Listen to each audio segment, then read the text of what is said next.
find a need. If you don't find it, create a need for the people. God has given us. He's spoiling our daily bread. I always talk about is that when you look at adverts for alcoholic beverages,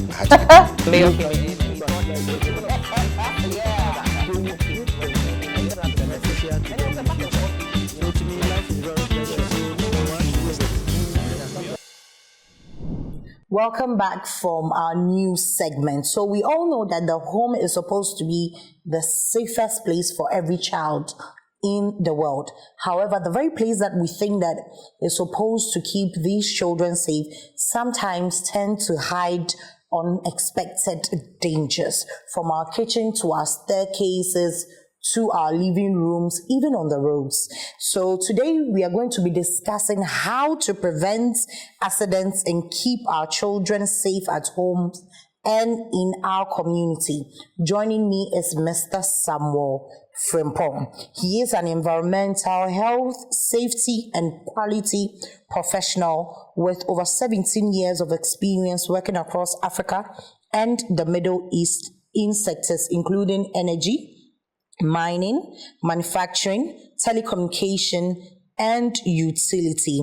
He has been involved in implementing and auditing international safety standards, including ISO 45001, ISO 14001, and ISO 9001. And he is also an ICA certified lead auditor. He currently serves as the EHS manager at Ghana Water Limited, where he supports safety systems within crucial national infrastructure. Beyond his professional work, he is the founder of Child Health and Safety Organization, recently launched at Ridge Hospital, where he is championing what he calls the Safety Sense movement, built on simple but powerful principle: stop, look, think, and act. His work is focused on moving safety beyond rules and compliance into everyday behavior, starting from the home and shaping how every child and family think about safety. It's a pleasure having you with me. Pleasure is all mine. Thank you. You're welcome. So let's go straight into it. I want to ask you, why this initiative?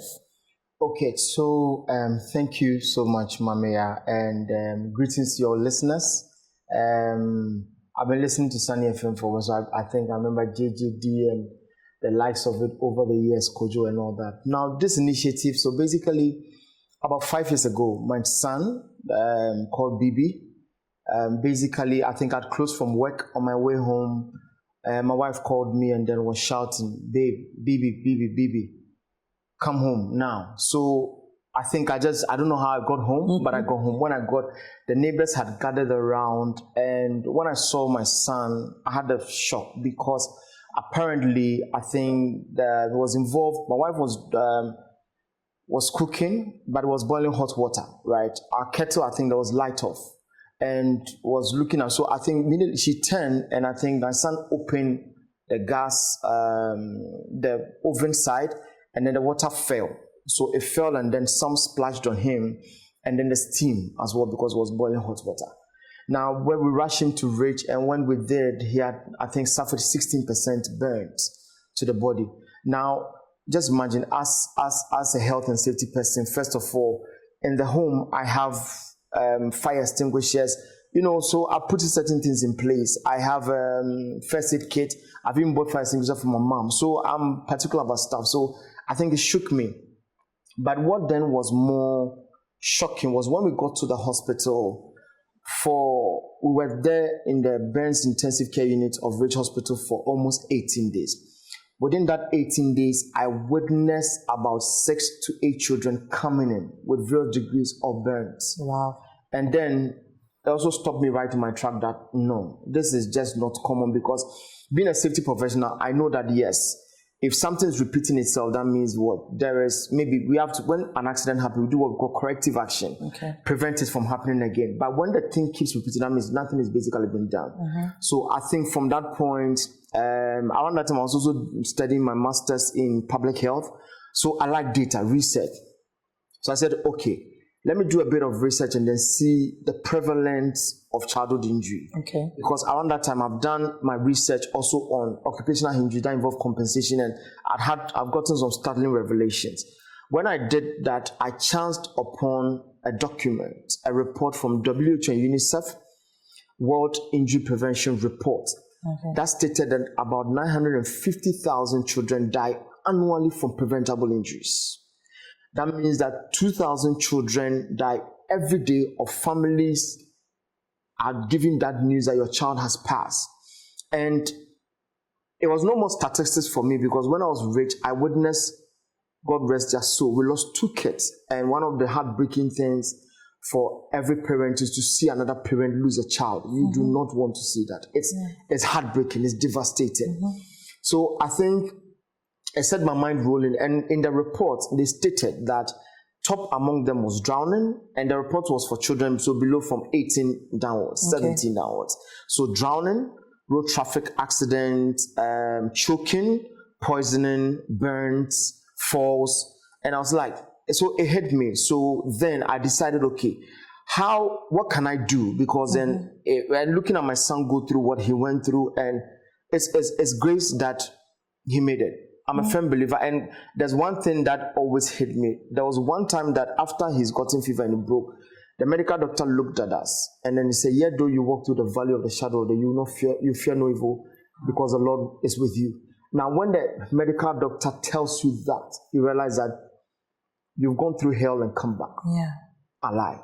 So I think it shook me, and I decided, no, if this might have been a pain myself and my wife went through, and I think within 3 days, I went to work and they were like, "Dude, why? Have you been fasting or something?" Because I had reduced within 3 days. Wow. I couldn't eat, I couldn't do anything because he was slipping.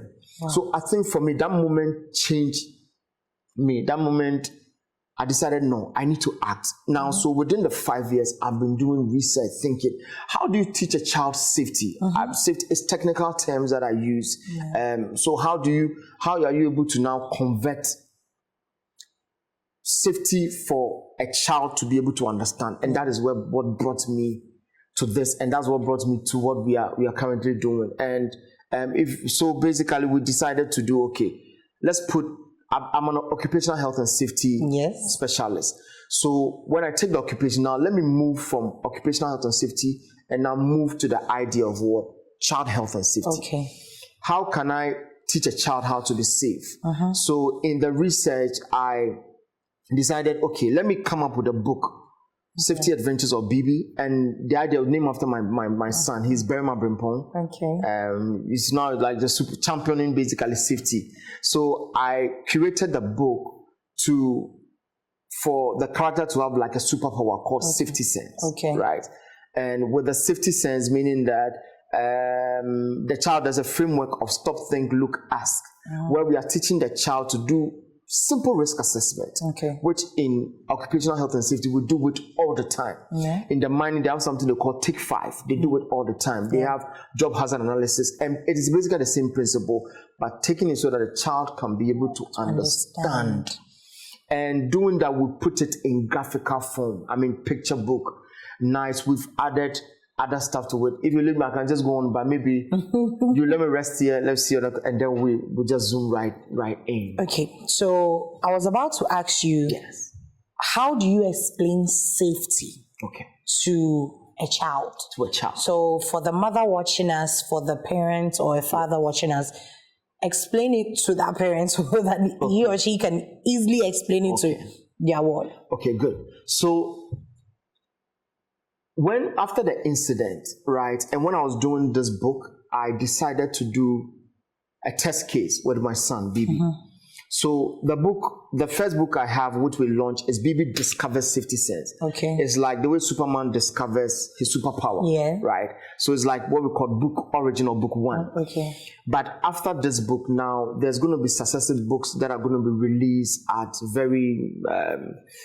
to commemorate certain events. So the next book is Bibi and the Steamy Surprise. All right. Bibi and the Steamy Surprise is basically talking about burn safety. So, and then there's another one on Bibi and the Smiley Socket. Smiley, so you know sockets have 2 eyes and a nose. So when I read to him and I did a stop think, I observed my son and I realized that I have a 6-year-old, I have a 5-year-old. Okay. Don't ask me why 6 and 5. Then I have a 1-year-old. But I realized that we went out for breakfast and my 1-year-old was getting close to the socket.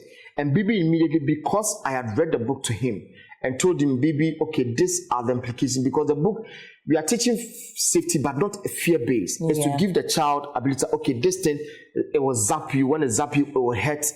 So the child, and we are not showing anything graphic just something that a child can also appreciate. So I think when I spoke to him and through the book, showed him the pictures of everything, when Bibi was going, he said, Daddy, look, Nana is going to the smiley socket. And I was shocked in my tracks because I previously, I've seen a father on Facebook or something, was crawling to the socket, touch it and behave like he was in shock. Sure. And for the son to look at him and I was saying, oh, how do I have to do that to my son? But I realized that with the book, I was able to communicate that to him and he appreciated it. Even the same with the baby and the steaming surprise, which was a burn safety. That one we presented like, okay, like whispering, because you see when you put kettle and it's coming up, the steam that comes out, the steam like cloud. But as much as it is cloud, this cloud is hot and this cloud can burn you. It can cause what? It can cause pain to you. And once we talk pain, children, they start, yes. So that's how I created a book. And this thing has taken us a year of research.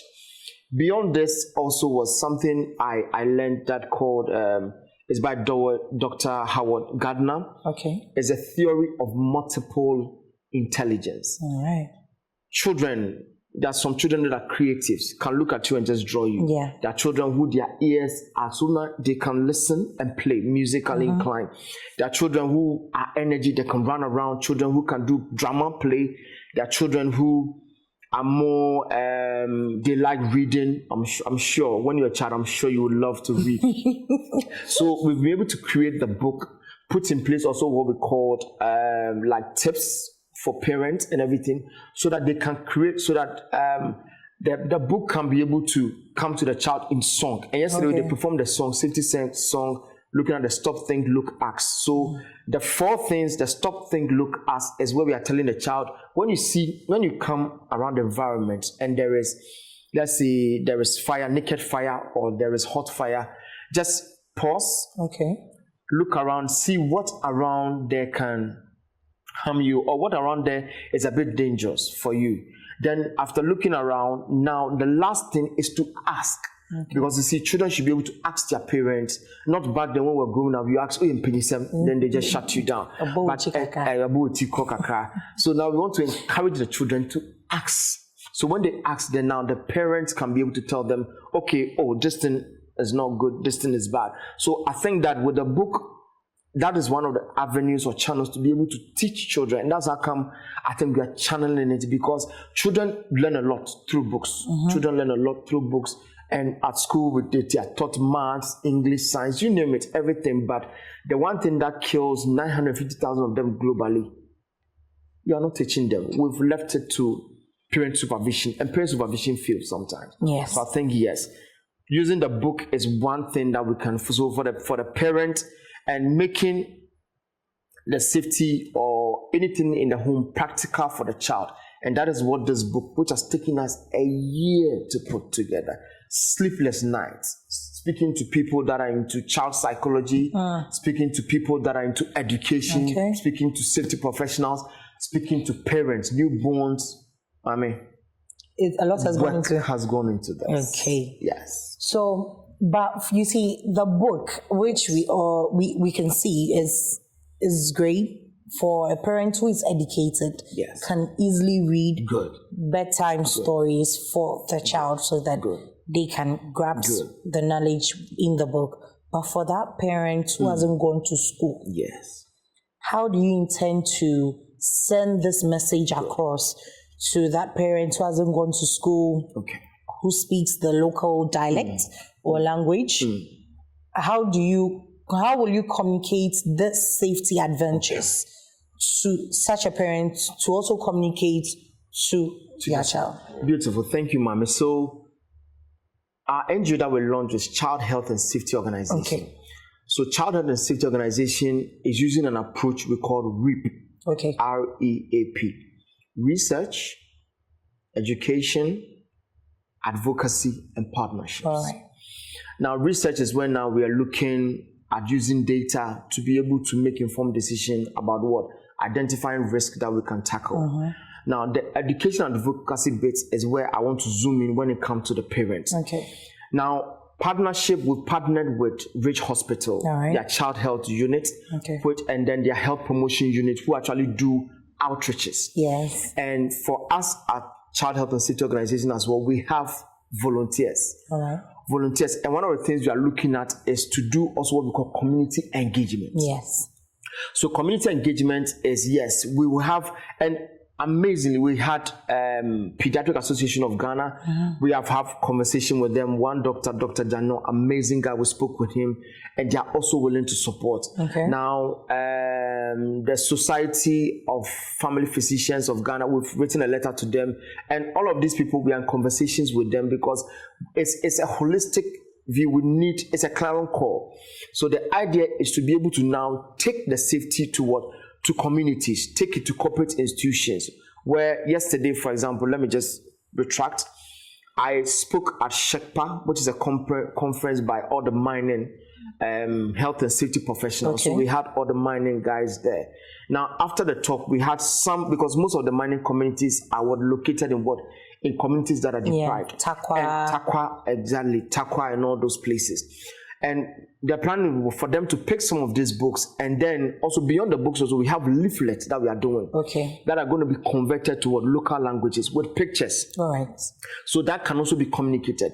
Put at schools, put at hospitals. We'll be doing community outreaches. Go to speak to people in the market, and also our hope is to be able to convert this book in English to what? To Chi, to other languages locally, and so it's a big thing we are doing. We are starting small, but our hope is that now as we grow and as we have, corporate institutions. Yesterday we had a friend coming in from one of the insurance companies. I was like, this is something I think an insurance company, yes, we wait and then we insure people, but can we now be in terms of a more preventive place? Because the idea of our launch was moving from what? We moved from treatment to prevention. Yeah. And that's one of the things that the medical director for Ridge Hospital, an amazing man, Dr. Leslie Zakaria, he's an amazing person. He's said that yes, they are a primary health institution. They treat people, but sometimes the cost of treatment, sometimes parents are not able to afford, and the hospital comes in. But they would want to now move into prevention so that these things don't happen, for them to come, and then it puts a burden on the facility. If you can treat it, it helps them. So advocacy and education is one thing that we are looking at doing amazingly. And then I almost forgot to mention that we have schools that we are piloting with, right, in terms of education. So we are going to schools, parent teachers association, parent teachers, and we have an amazing team behind me. Okay. I mean, yesterday we did the lunch, and I had two ladies. One lady apparently shared her story of being burned when she was young, and had the scar. And she said that I'm willing to volunteer. I said we need volunteers because we have a framework that we've done that we need people to be able to move, because there's only a couple of us. We cannot take this message everywhere, to the whole of everywhere. But if you have volunteers, then we can now break it down and make sure that the message is not diluted. It is the same, but then we have multiple people that are taking the message across. All right. So we are going for a quick break. We'll be right back.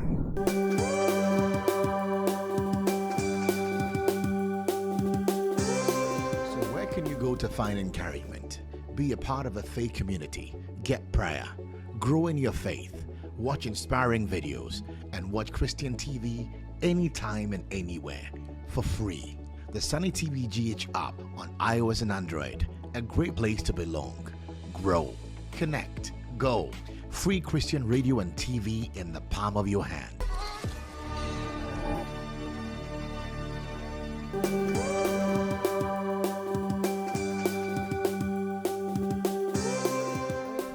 Okay, so welcome back. to our Lead Better segment. Today we are talking on how to prevent accidents in our homes and in our community. Having in the studio with me is Mr. Samuel Frimpong. He's an advocate and he just launched his health and child health safety organization at the Ridge Hospital. So we are continuing our discussions, and we stopped where we were talking about advocacy. Yes. Community outreach, school activations, and all that. But let me deviate a bit. Sure. So you are a certifier. Yes. In ISO. Yes. So for a parent who is educated and wants to get certified in ISO, okay, I want you to give us just a quick guideline on how to go about it. Okay, so I've been a safety professional for almost 17 years. So yeah, I think I'll be 18 years this year. Wow, congratulations! But I don't look that old. Yeah. Yes. So, but basically, for anybody that wants to go into the safety profession, my first degree is electrical and electronics engineering. Okay. So I don't know how I chance upon safety, but I think that is divine because this is where we are. So for anybody that wants to get certified in ISO, they have training bodies that do this ISO training. And one of the things I do, I'm a trainer myself. So I've been doing ISO training for as long as I can remember, for almost about 15 years now. So both the ISO training, so they are training institutions. One of them is High Capacity Resource, which they have like bodies that they partnered with as tutors. In the UK, so they partner with them and they do this ISO certifications. So ISO 45000, ISO 9000. So ISO 45000 is for occupational health and safety. ISO 9001 is for quality management system, and ISO 14001 is environmental management system. These are the three management systems, and when you put them together, we call them integrated management system. So this is where now most companies get certified, and I do also certification for these companies. So once you get that training done, you get certified, then you'll be able to now receive the knowledge to be able to also do what we call implementation of the ISO management system auditing, because I do implementation, I audit, and also I develop systems for companies to get certified against that standard. Also, there are other safety trainings which people can also, they have the NEBOSH as well, they have IOSH and other ones, NEBOSH diploma, which basically, if you don't even have a safety background, like myself, but want to come into safety, you can do these courses and then what? And then get the knowledge to be able to start practicing safety. And this is where it shocked me, because I realized that I learned about safety when I entered the job market. And I was an electrical and electronics engineer. I went and my first job with a telecom company, big telecom company. And I was told you have to do health and safety. I was like, what? Because I was thinking, let me do, telecom engineering, base station, transmission. I mean, microwave, you say health and safety. And that was where I chanced upon health and safety. And most people learn it when they enter the job market and it's required. So the idea is to be able to start with the children very early, like countries like Sweden, who have very low rate when it comes to childhood injuries, like Japan, which, children as very young as 2 years are told and are taught how to cross street. So in terms of hygiene, and the world was shocked, I think, about the last World Cup, when after the World Cup, the Japanese supporters cleaned after themselves. The world was shocked that why they're cleaning, because a lot of things are built right into them from childhood. And that's one of the things I want to see, that safety can be built into the child right from childhood. It is not going to disrupt the child's ability to be curious, because the character Bibi is a curious boy. That's basically ability to be able to know stuff. But the book is guiding the child, right? Telling the child where hidden dangers are, where whispering dangers are, where loud dangers are. So hidden dangers, like, let's say, a bottle with kerosene or any detergent in is hidden. Whispering dangers like clouds, that can make a noise, or loud dangers like naked fire. So these are the things that we are basically want to address, so that before they get into the workforce, they already know safety. So we can prevent a lot of this, because being a safety professional, I've seen adults come, you teach them safety over and over, and they do some things that you wonder, you look at them and go like, Okay, so what's your take on the church? Oh, beautiful. when it comes to health and safety, because most churches, you go to Sunday school and then the children come back to the house, you see scratches all over, and then you see a parent furious with the pastor that I brought my child to church, very healthy, and now this child is coming home vomiting all over the place. What's your take on that? Okay, so thank you once again. What you've just said is just making me smile, because there are two friends who are, I think when I shared this idea, they jumped on board immediately. They are twins. I call it Joanna and Joan, right? One of them is a Sunday school teacher.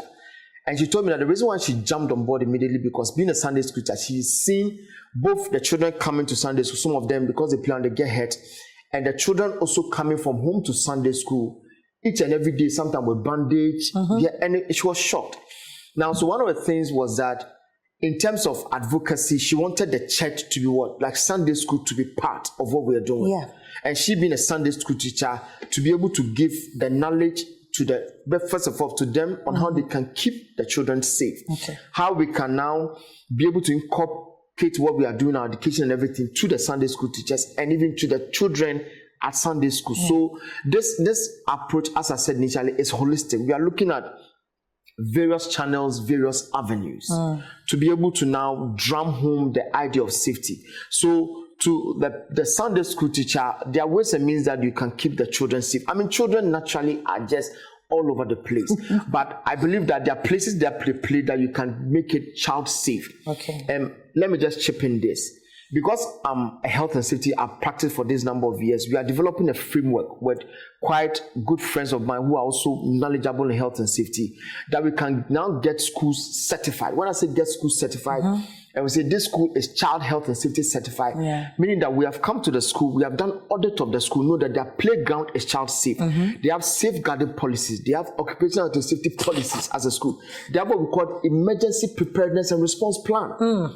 Because I went to a school to speak to them about the pilot. They were amazing, and they told me one thing that stopped me right in my track, that they had a small fire in the school, right? And nobody knew what to do. We had the little children running helter-skelter, some of them jumping through windows, and one child who was, I think the child is paraplegic, was shocked because everybody's running around. The child doesn't know what to do. Nobody knows who to carry him and everything. So after the fire had been put, and it was a small fire, the child was in a state of shock for almost 2 hours. So then it hit me that yes, and they don't have, but in organizations where we have emergency preparedness and response plan, we do emergency drills. So immediately there's fire, they know that if there's somebody that is probably somebody has just signed as maybe a fire warden, so somebody immediately attends to that. So the idea, as I said, to take the science of occupational health and safety and bring it to what? Child health and safety, to the home, to the schools, where now we can make certain things more practicable for them and help prevent most of these injuries. The reason why I was smiling is because I know that getting certification is not that easy. Good. It's not that easy, but the idea is that we want to make it, break it down. So the idea, there are standards like ISO 21001 is educational management system, right, for schools. It is not popular in Ghana, but because I am an ISO committee member, I'm privy to some of these standards. Because I've been doing ISO for a long while, I'm privy to these standards. So the idea is to break it down. Because if I say I want to bring the whole ISO 45001 to come and certify them, I mean, don't pass. Don't pass. A lot of schools won't. Oh, even now, I mean, most international schools, it's glaring. It's the statistics is there, and I've had interaction with schools where they've told me that every day, the schools that have clinics, every day they have children coming in sick. Well, not sick, head scratch here, broken an arm. One of them, a child fell down and then the head split, blood gushing out. Some of them, when you hear it, it's heartbreaking. But my hope is that we'll be able to now develop systems for these schools, systems that we have in industries that are preventing injuries, to bring it to what? To the schools. Okay. And simple enough that they can adapt it and get certified. Okay. Yeah. So you talked about some of these accidents being preventable. Yes. But yet still it keeps happening. Good. So what are some of the ways, or why do you think that these things keep happening? Yes, I think that, and amazingly, yesterday during the lunch, Dr. Zakia, the medical director for Rich, amazing person once again, and to all of the team, amazing people. Dr. Kilba, head of pediatrics, Dr. Siedu, head of Burns and Reconstructive Unit, amazing people. So what happens is that people, you see, overlook safety and think safety is an everyday thing. Okay. But Dr. Zakaria mentioned something that what he's seen is that there's a family that will bring a child in, that a child gets hurt or drinks something. Then a few moments later, another child comes in from the same family, also suffered the same thing. So realize that no, controls have not been put in place. Yeah. Like if a child has drunk kerosene from a place that you keep it, and the place was down, it was not locked. Now, if a child has drunk it, the next thing you have to do is what? Change that position to a higher place. Yeah. They do not do that. If a child has suffered burns from hot water, maybe you're taking the kettle to pour it into the basin to bath the child, and the child got burned. The next thing you do is now you bring the cold water to where the hot water is and pour it in. Or you have what we call, in our book, you have something we call the safety line. It's something simple. You just take a red tape or sellotape, you put it on the floor and tell the child, this is a safety line, you do not cross it. You have a way that and the child be able to adapt it. It's in our book so that the child gets that sense. So once you're able to put in place some of these controls, it helps curb some of these things. So in the book, and if I may add, the book is a 12-part series. 12-part series, tackling every injury prevention that we can think of. So if it is burns, we have it.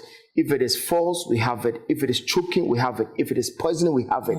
If it is road safety, we have it. If it is drowning, we have it. So we've created all of these things so that at the end of the day, they are what we call parent and teacher's guide, which how they can also do to prevent some of these injuries happening at home. So that is basically what I would say to that. But to the parents, there are simple things you can do: locking cabinets, putting certain things out of reach for the children, and making sure that you also cultivate the habit of children picking up after them. For the young children, that one you have to try very small things. They have beads, and you have to do well to be able to pick those things as well, so that they don't choke on them. And you have to have certain first aid items that you can use to suck some of these things out. So there are a lot of things that we have in the book that I think that it would help a lot of parents as well. Okay, so this is the book. Yes. The Safety Adventure of Bibi. Yes. So where can we get this book? Good. So for now, we just launched the book, and for anybody, for your listeners, one of the things we want to do is that for Sunny FM, we will leave the books. Some of the books with Sunny FM. Right. For listeners that are interested, they can come get it. For those also that want, you call us. Our number is my number, which I think they will display on the screen. We'll leave copies at Sunny TV. Yeah. For those that want to come around and pick it up. Okay. For those that also live around, you can call. I'll leave my personal number and a number of. Oh, you can mention it. So 054 4342 415. So immediately you call or send a text. We have now we are having a discussion with other outlets that we can get the book to them, get it online, and also by the end of this week, the book will be on Amazon KDP. Okay. Meaning that you can just download it as a parent if you can, and then get it to start using it for your book. And as every series comes out, we would announce it. And if there's time, let me just chip in this that. So on June 16th, which is the Day of the African Child, we'll be launching the second book, Bibi and the Steaming Surprise. All right. Now on July 25th, which is Drowning Prevention Day, celebrated by the UN, we'll be launching Bibi and the Deep Blue Secret, which is for drowning prevention. So I see what you're doing there. So every month, every month or every celebration day, we'll launch a book that goes with that. So on the day that we'll do the road safety campaign, we'll launch Bibi and the what we call Bibi and the Click, which is for what? For road safety prevention. Click.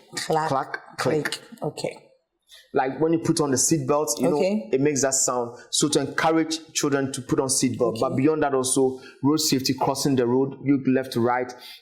And then other things when you're playing around the road. So certain things that we put into the book, as I said, it's taking us a whole year Sit down and put this that's book a together. lot and lots of investments that has gone in. a So lot of how much is this book going for? So the book is going for 50 Ghana cedis. 50 cedis. And for 50 Ghana cedis, one of the things we are seeing is that a portion of the sales of the book, we want to be able to now use it for in terms of other marginal, other like communities which can have access to it. Because I approached certain schools who said they want to add it to what they call reading list for their students to buy, for their for parents to buy. But other schools will not be privy. So the idea is that we can now use some of the book and use it to support some of these. Okay. So when you go to communities, rural communities schools, that we can now give it to them free of charge at no cost. All right. It's great having you here. Thank you so much. We've learned a lot. We're going straight into our health corner where you're going to share some health tips with you. Don't go anywhere.